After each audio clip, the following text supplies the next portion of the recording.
The ballroom at Ashford Park held perhaps 200 candles on the night of the autumn assembly, and in their collective light, every face turned toward the doorway the moment Edmund Ashford crossed the threshold. He moved as men of his station moved when they had made an irrevocable decision. Steadily, without haste, without any visible doubt. The crowd parted because crowds always parted for the Duke of Ashford.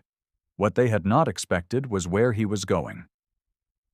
She was standing near the far wall, in a gown that had been retrimmed once too many times, and she was watching him come toward her with an expression that suggested she had already accepted every consequence and was prepared to meet them alone.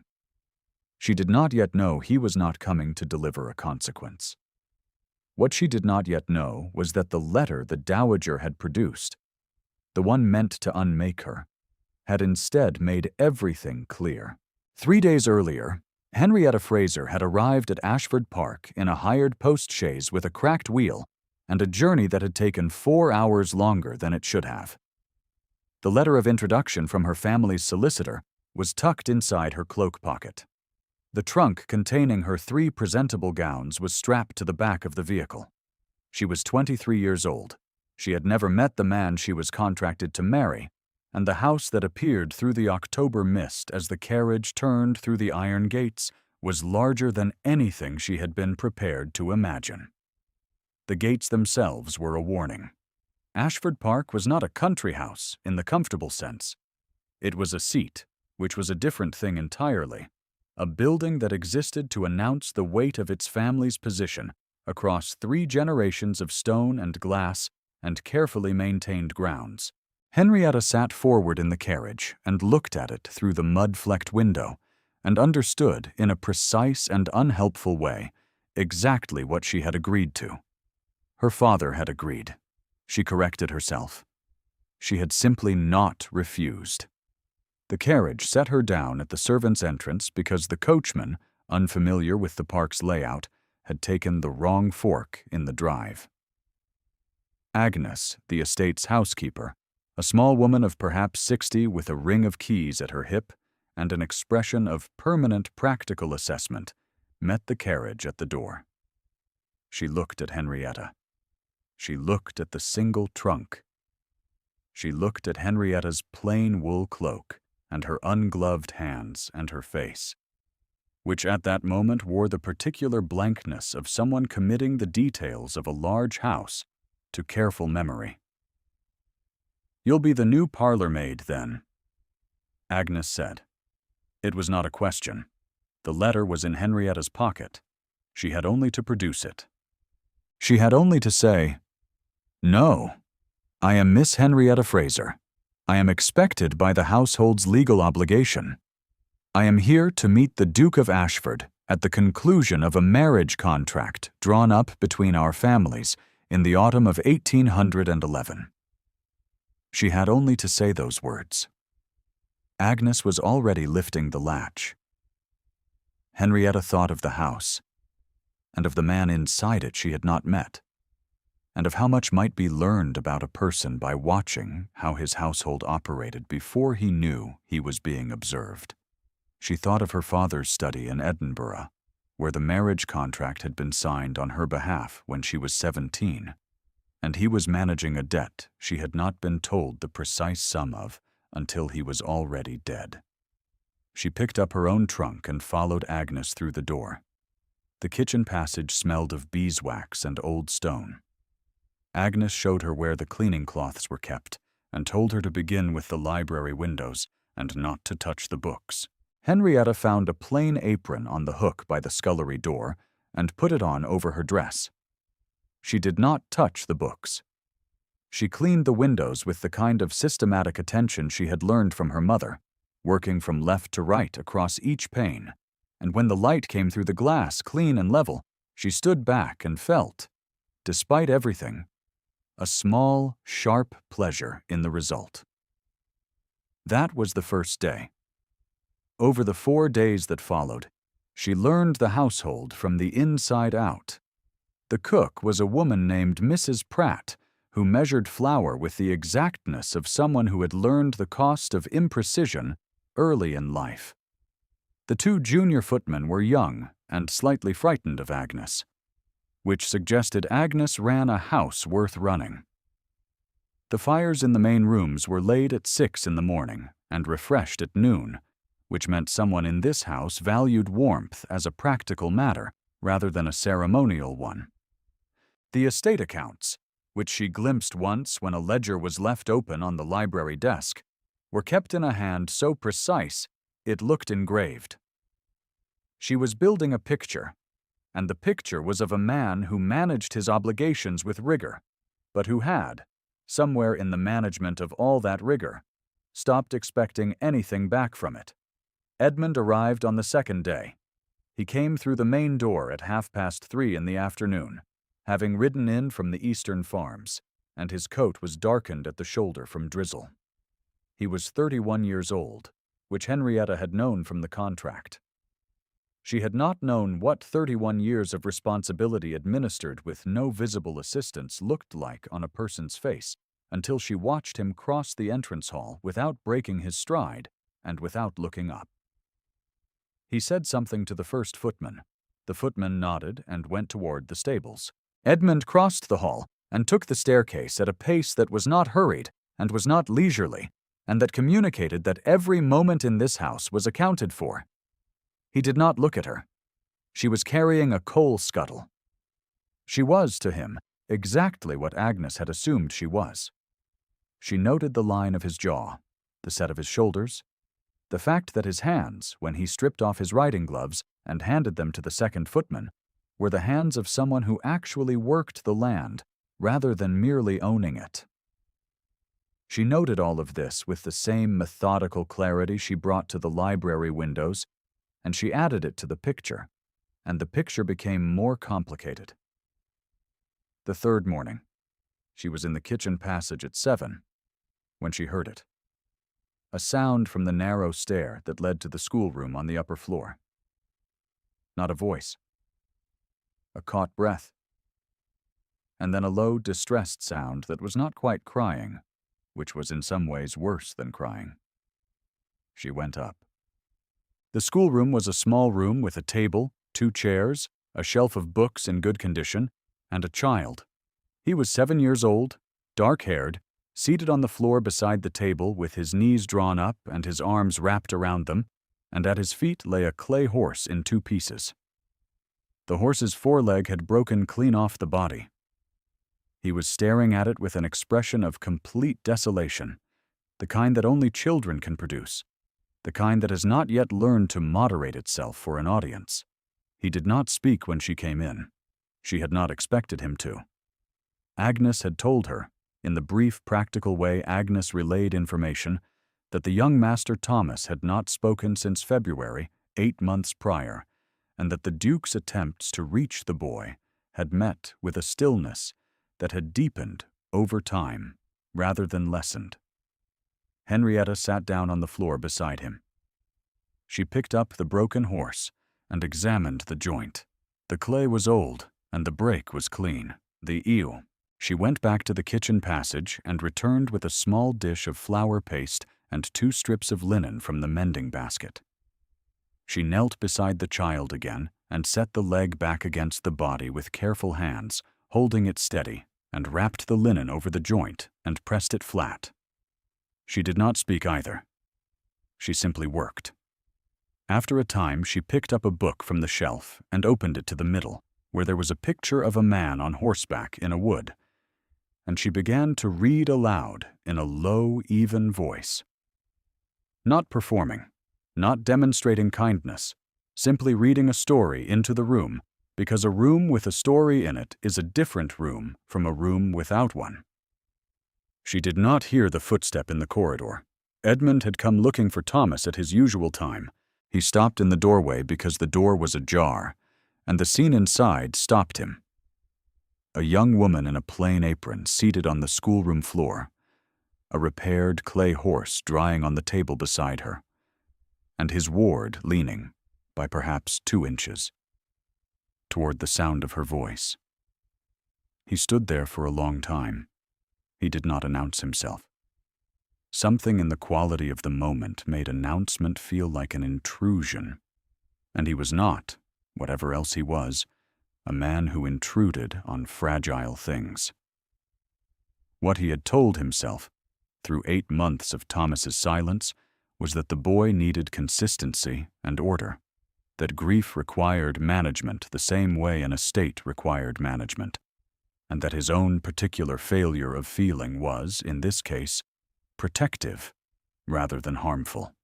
He had told himself this carefully and often. The woman on the floor with the mended horse and the open book undid that argument in the space of 1 sentence of a story about a rider in a wood. He stepped back from the door. He stood in the corridor for another moment with his hand resting against the wall, not leaning, simply resting. And his face had the quality of a window when the last of the frost releases. Then he walked away. He did not stop thinking about her for the rest of the day. He told himself this was because her presence in the household was irregular and ought to be accounted for. He told himself he would speak to Agnes about it. He did not speak to Agnes about it.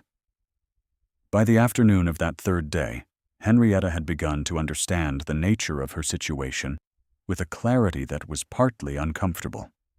She had entered this house under a false impression she had not corrected. She had watched its master from a position of concealment he had not consented to. She had, by any honest reckoning, deceived him, even if the deception had been passive rather than active, even if she had done it for reasons that seemed, from inside her own mind, practical and careful and not unkind. She thought about telling him that evening. She brought herself to the edge of it twice. Once when she passed him in the corridor outside the library, and he stopped to look at her with an expression she could not fully read, and once when she was setting the tea things in the small drawing room, and he came in and said, in the flat, practical voice he used for all household direction, "Leave those. You'll carry a tray up to Thomas's room at 4 o'clock." It was a command. It was also, she recognized after the fact, a gesture. He was placing Thomas in her orbit deliberately, though she was not certain he understood his own reason for doing it. She brought the tray up at 4. Thomas was at the table by the window with a book of his own open before him. Not reading. Looking at the garden below. She set the tray down and poured his tea and put a piece of shortbread beside the cup, and did not make any demands on his attention. She was about to take the tray and leave when he said, in a voice that was rough from disuse and perfectly clear, "Is the horse all right?" She turned back. "The leg has set," she said. "It will hold." He picked up the shortbread and looked at it. She left the room quietly, and in the corridor she stood with her back against the wall for a moment and closed her eyes, because some things require a moment of stillness before you can continue. Edmund was at the far end of the corridor. He had heard. His expression, when she turned and found him there, was not the flat managerial look she had catalogued over 3 days. It was something raw, older, imperfectly concealed, and it did not last more than 4 seconds before the careful administration of his face restored itself. He said nothing. He went down the stairs. She watched him go and understood, with a precision that was becoming inconvenient, that she had been entirely wrong about the nature of his coldness. The following morning, the Dowager arrived. Lady Dorothea Ashford descended from her carriage with the deliberate ease of a woman who has never, in 60 years of living, been required to hurry. She was followed by her companion, and, stepping down after her with a smile that had been arranged to show its most favorable angle, Miss Cecily Cavendish. Cecily was 20 years old, flawlessly dressed in a carriage habit of deep blue wool, and she had the kind of beauty that had been tended since childhood like a valuable garden. She moved through the entrance hall on the Dowager's arm and looked at the house with an assessing proprietary gaze that was not quite visible unless one knew what to look for. Henrietta was crossing the entrance hall with a pile of fresh linen. She moved aside to let them pass. "One of the new staff," the dowager said, to no one in particular, with the tone one uses to note an inventory item. "Agnes has been busy." Cecily glanced at Henrietta with a brief, incurious look and said nothing. It was the first time. Agnes appeared and ushered the guests toward the drawing room, and Henrietta continued up the stairs with the linen, and the household rearranged itself around the arrival the way households do. That evening, Edmund met with his mother in the library.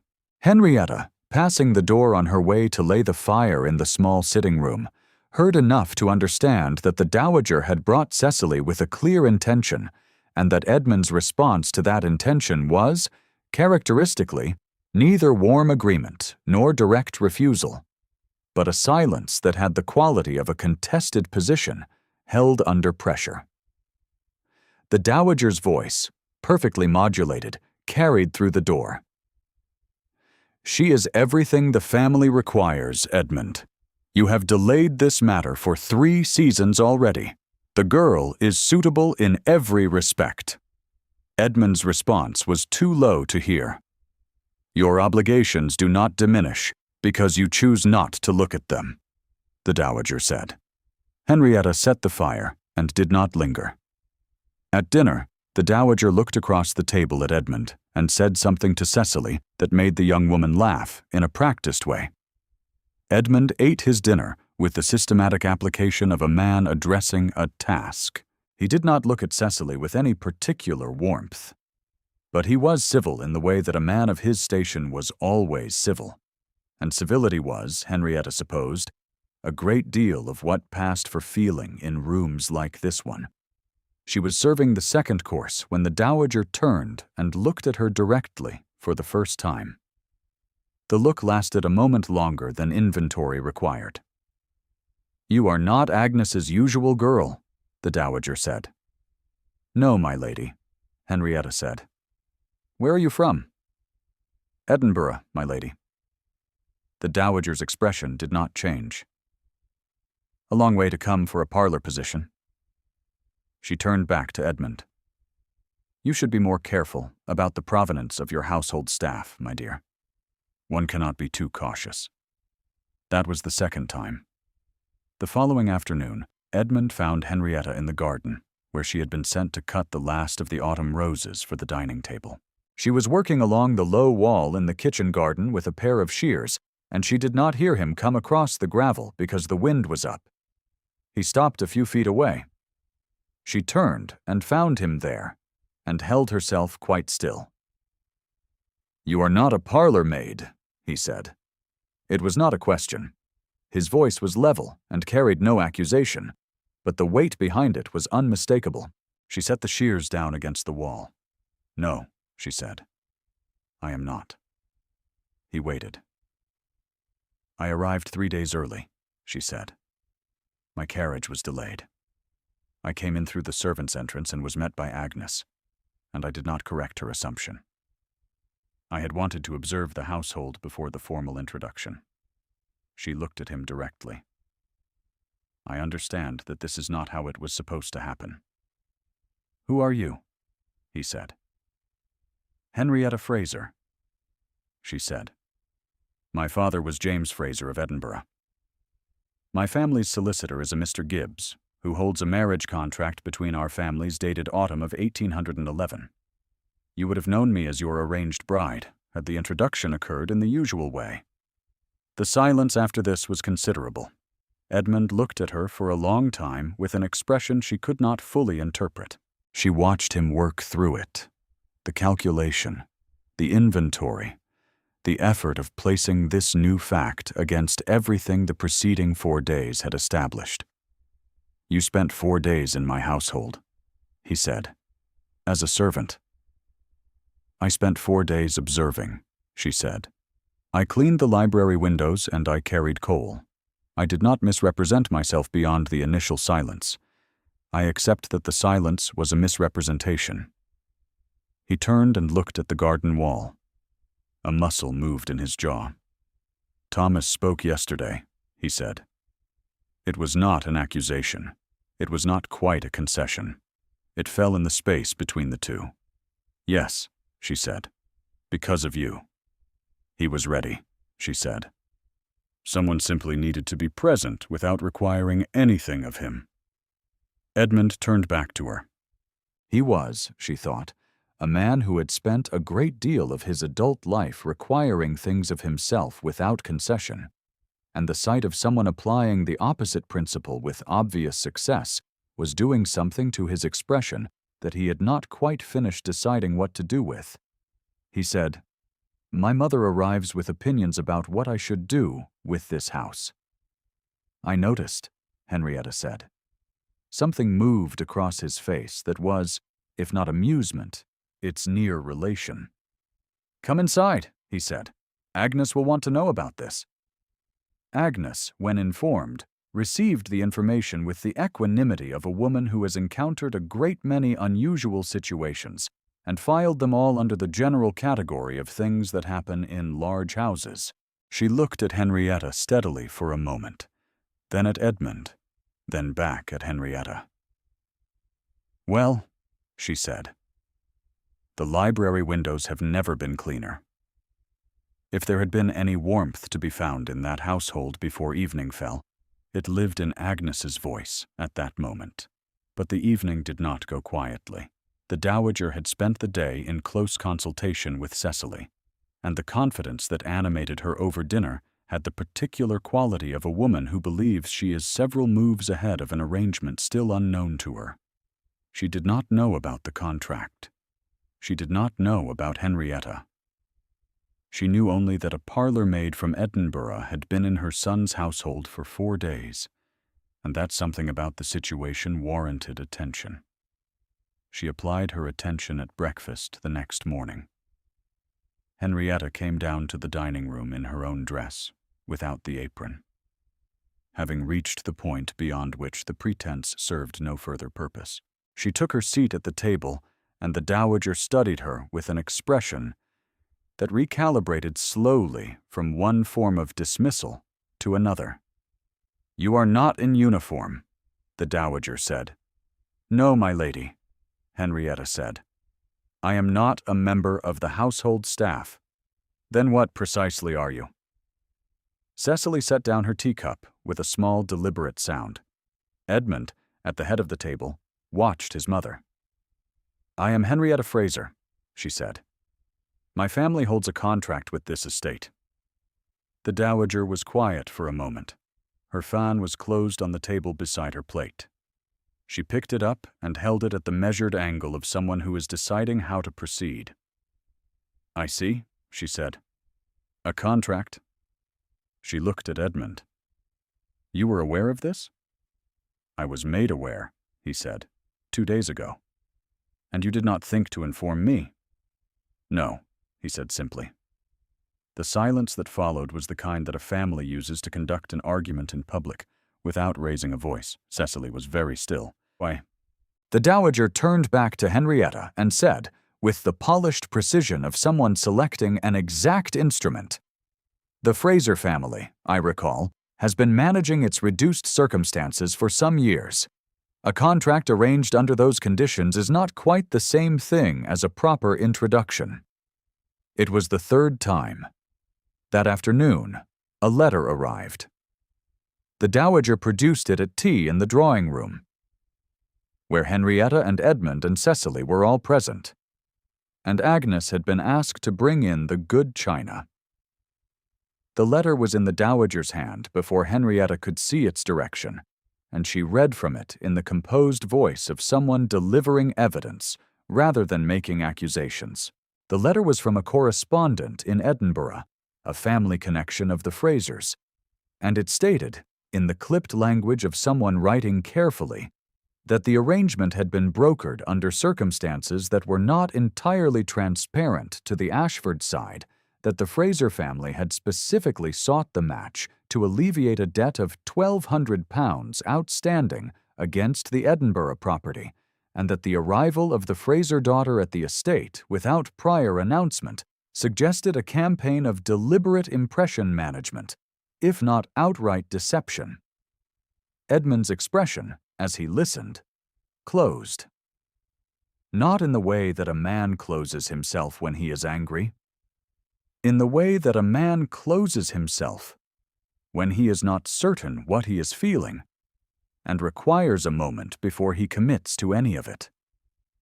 Henrietta sat with her hands flat on her knees and her back straight. She looked at the dowager and said nothing for a count of 3 deliberate breaths. Then she said, "The debt was real. My father arranged the contract before he died. I arrived early because the carriage was delayed, and I came in through the servants' entrance because your housekeeper met me there. I did not correct the assumption, because I wanted to understand this house before it understood me. I am not proud of the silence, but I will not describe it as a campaign." She paused. "Mr. Gibbs holds the contract. He is in the village. He can be here within the hour." The dowager looked at her with an expression that was still composure, but was composure at some cost. Cecily looked at Edmund. Edmund had not looked away from Henrietta since she began to speak. "Send for Gibbs," he said. The solicitor arrived in 40 minutes, a small, neat man with a leather case and the manner of someone accustomed to walking into rooms where feeling was running high and remaining impervious to it. He set the case on the drawing-room table, opened it, and produced a folded document with a seal across its center. He confirmed that the contract between the Fraser family and the Ashford estate had been drawn and executed in the autumn of 1811. He confirmed that the sum in question had been acknowledged and that the terms provided for a formal introduction and, at both parties' agreement, a marriage. He confirmed that nothing in the document's language required prior acquaintance or precluded a delayed arrival. "The contract," he said, in the same tone he might use to confirm the weather, "is valid." The dowager held her fan. Cecily looked at the fire. Edmund looked at Gibbs for a moment, and then looked at Henrietta, and what was in his expression at that moment was not the closed thing she had seen during the letter. It was a different kind of openness, the kind that takes years to produce and is not offered easily, and, once offered, is not taken back. The autumn assembly at Ashford Park was held the following evening. It was an established tradition of the estate, the last gathering before the household closed for the winter months, and it drew perhaps 60 guests from the neighborhood. The ballroom was candlelit, and the orchestra occupied the east alcove, and the company was the kind that had known each other for decades and assessed each other with the comfortable authority of people who believed they understood the order of things. The dowager brought Cecily onto the floor in the first set. She moved through the room with the ease of someone completing a task she had been confident of completing, and the room accommodated her because rooms of that kind always had. She had not spoken directly to Henrietta since the drawing-room, and her silence on the matter had the quality of an unresolved notation rather than a concession. Henrietta stood near the far wall. She wore her best gown, the one that had been retrimmed once too often, and she was conscious of exactly how it read against the jeweled luxury of the room. She was 23 years old, and she was standing in the ballroom of the estate she had entered as a stranger in a borrowed apron, and she was watching the man she was contracted to marry dance the first set with the woman his mother had selected as the correct alternative. He danced it well. He did everything in this house well. He did not look at her across the room until the set was over. Then he did. The look lasted only a moment, but its quality was so different from every previous version of his attention that she felt it as a physical change in the air of the room. He said something to Cecily. He stepped back from her with a courtesy that was complete and without warmth, the courtesy of a man completing an obligation rather than expressing a preference. He walked toward Henrietta. The room adjusted to his movement the way rooms of that kind always did, faces turning, fans stilling, conversation thinning as people registered the direction of the Duke's progress and began to calculate what it meant. He stopped before her. He did not speak immediately. He looked at her with the same expression he had worn in the garden when she told him who she was, the expression that was not yet settled into any one thing but that contained, clearly, the evidence of where it was settling. "Miss Fraser," he said, which was the first time he had addressed her by her name. "Your Grace," she said. "I owe you," he said, "an apology for the manner of your reception in this house. You did not know who I was." "I knew," he said, and his voice was level and deliberate, and carrying in the way that voices carry in very quiet rooms.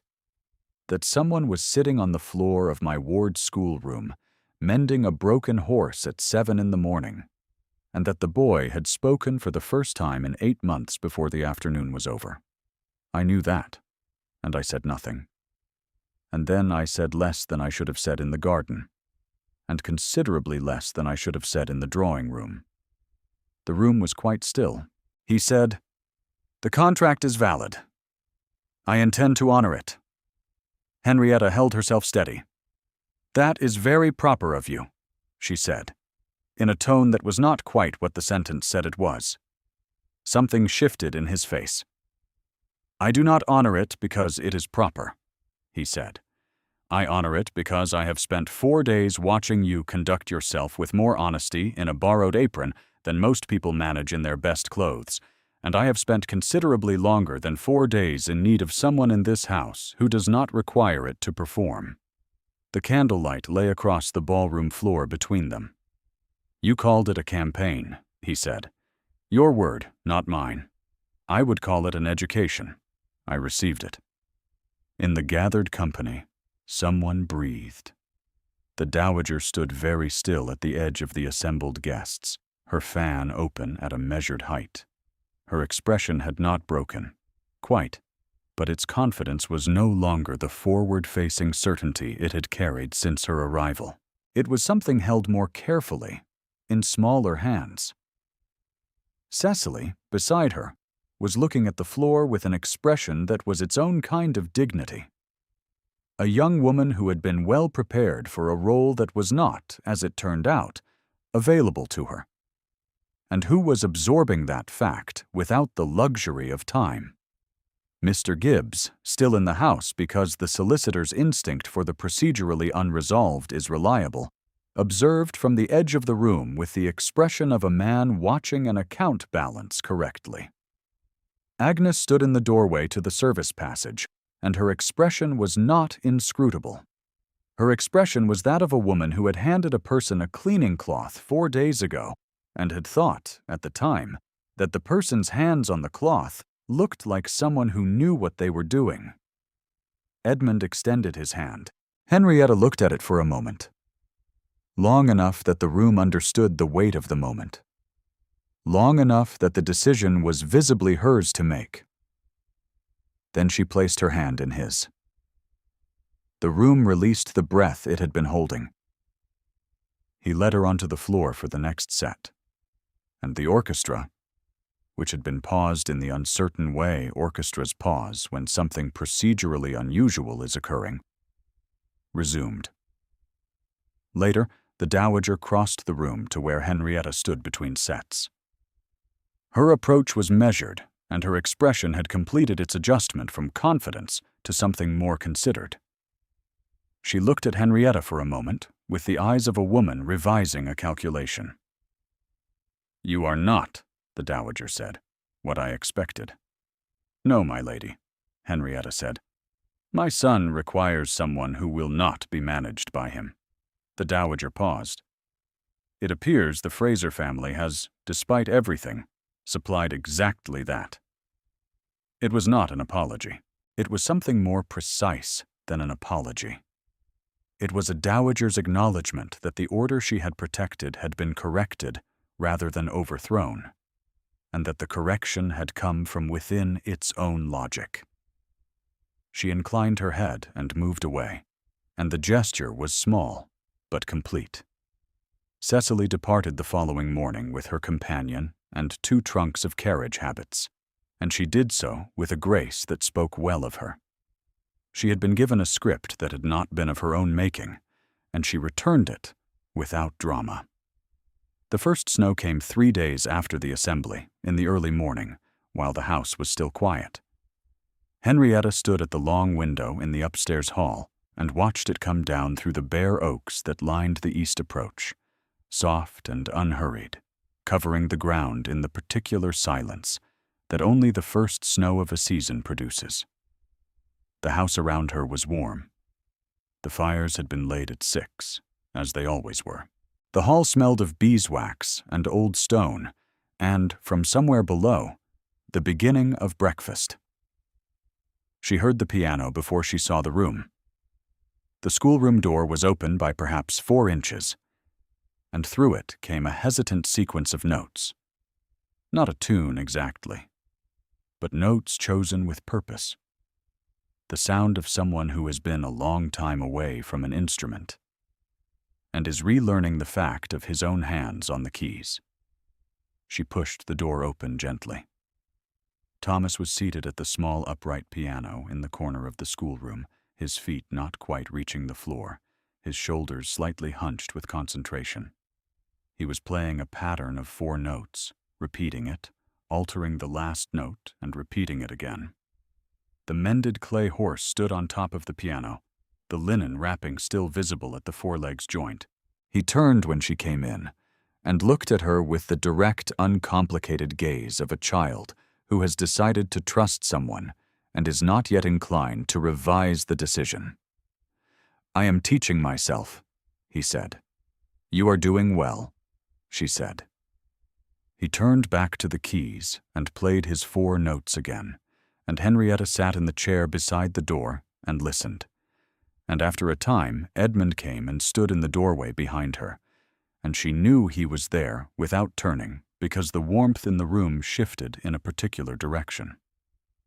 He rested his hand on the doorframe, not leaning, simply resting. The snow fell outside the long schoolroom window and covered the gravel drive and the bare oaks and the kitchen garden wall where she had cut the last autumn roses 4 days ago, and the piano continued, patient and exploratory, finding its way. She had come into this house through the wrong door, in a cracked wheel carriage, without announcement, in a borrowed apron. She had cleaned his windows and carried his coal, and sat on his floor and mended what was broken. And she had told him the truth the moment the truth was asked for. And here was where it had brought her.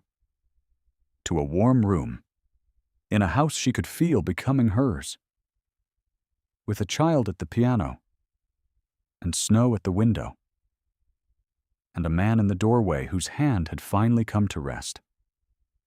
Thomas played his 4 notes one more time, and on the last one he held the key down until the sound finished itself completely, and the room was still. If this story moved you even a little, leave a comment and tell us which moment stayed with you longest.